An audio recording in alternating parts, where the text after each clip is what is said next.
Well, where I'm from matters a lot because I come from Georgia, and Georgia traditionally has been one of the major contributors to the post-Soviet organized crime. When the Soviet Union broke up, almost one-third of the so-called 15 law were of Georgian origin. At the same time, Georgia was only 2% of the Soviet population, so there was very disproportional contribution to the underworld, and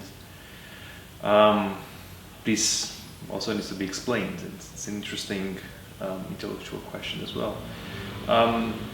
But apart from the country of origin, my family background is also related to this because my dad was, well, he's now retired, but he was Soviet KGB officer, and then the officer of the security agencies of independent Georgia. So there was lots of people with uniforms in my house as I was growing up. When you read lots of stuff about organized crime in that part of the world, it's mostly about Russian organized crime.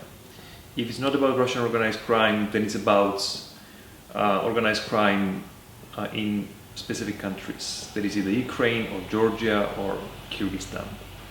But what we are trying to accomplish is to have rather comparative discussion of all these cases, because even though these common post-Soviet backgrounds, all of them, they still have very independent trajectory of development that is more than 20 years now, and each of these post-Soviet countries, they developed very unique scene of organized crime as well as corruption.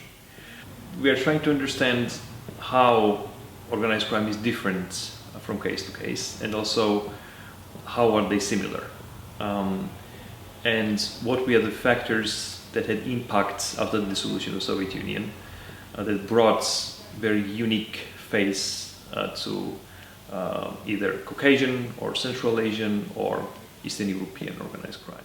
It's meant to be for everyone. It can be interesting for the students who are interested generally in post-Soviet politics, because understanding politics in that part of the world, understanding politics without bringing in corruption and organized crime, that's almost kind of one-hand clapping. You don't understand politics without looking at those aspects. So students of politics, people who are more specialized interest in understanding corruption and organized crime.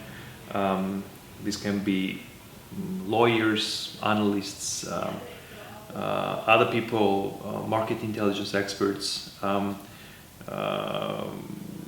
are obvious questions of the origin of capital when it comes to understanding the businesses from this part of the world. So anyone who is related with investments to post-Soviet Eurasia is also welcome, because that can be also interesting for them. So basically, yes, everyone is welcome.